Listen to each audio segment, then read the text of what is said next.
Assalamualaikum warahmatullahi wabarakatuh. Saya Ustaz Syafiq dan saya akan menerangkan tentang solat jamak dan solat qasar. Jamak dan qasar adalah keringanan daripada Allah untuk kita. Keringanan itu hanya boleh dilakukan dalam keadaan-keadaan tertentu sahaja. Selain daripada keadaan-keadaan tertentu, semua solat fardu mesti dilakukan pada masa dan bilangan rakaat yang telah ditetapkan.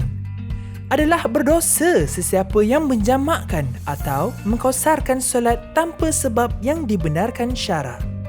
Mari kita lihat maksud, syarat-syarat dan hukum melaksanakan solat jamak dan solat qasar. Selain itu, kita juga dapat mengetahui hikmah disyariatkan, niat solat dan yang terakhir, hadis berkaitan solat jamak dan solat qasar. Apakah maksud solat jamak dan solat qasar? Maksud solat jamak dan solat qasar adalah suatu keringanan yang diberi oleh Allah Subhanahu Wa Taala kepada hamba-Nya yang bermusafir dengan jarak melebihi 2 marhala iaitu melebihi 81 km. Firman Allah Subhanahu Wa Taala, dan ia tidak menjadikan kamu menanggung sesuatu keberatan dan susah payah dalam perkara Islam. Allah Subhanahu Wa Taala memberi 2 kemudahan kepada orang yang bermusafir untuk menunaikan solat.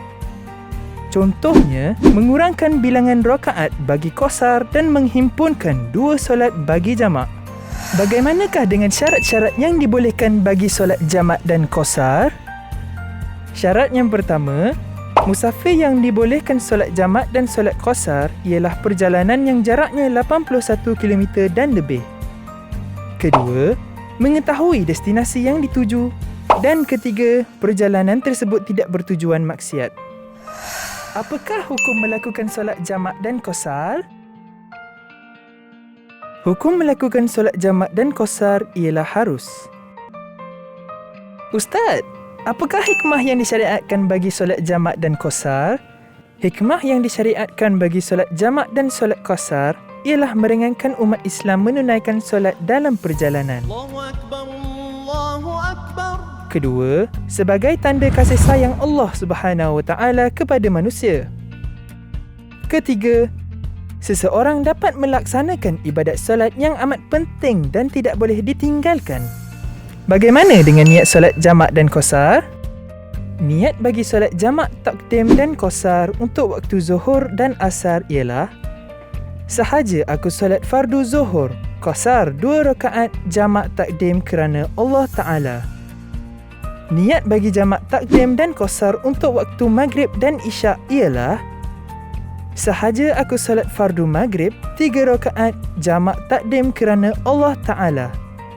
Manakala, niat jamak takhir dan qasar bagi waktu asar dan zuhur ialah: sahaja aku solat fardu asar, qasar 2 rakaat, jamak takhir kerana Allah Ta'ala. Manakala bagi isyak dan maghrib, sahaja aku solat fardu isyak, qasar 2 rakaat, jamak takhir kerana Allah Ta'ala. Hadis bagi solat jamak dan solat qasar ialah: dan apabila kamu musafir di muka bumi, maka kamu tidaklah berdosa mengqasarkan, yakni memendekkan sembahyang, jika kamu takut diserang oleh orang-orang kafir itu, kerana mereka adalah musuh yang amat nyata bagi kamu. Solat jamak dan solat qasar merupakan solat wajib yang diperuntukkan bagi umat Islam dalam keadaan tertentu, seperti musafir iaitu dalam perjalanan. Perlaksanaannya pun berbeza dari solat wajib harian kerana adanya ketentuan yang menyebabkan perbezaan tersebut. Yang penting adalah di mana pun umat Islam berada, kewajipan solat tidak boleh ditinggalkan walau apa jua keadaan.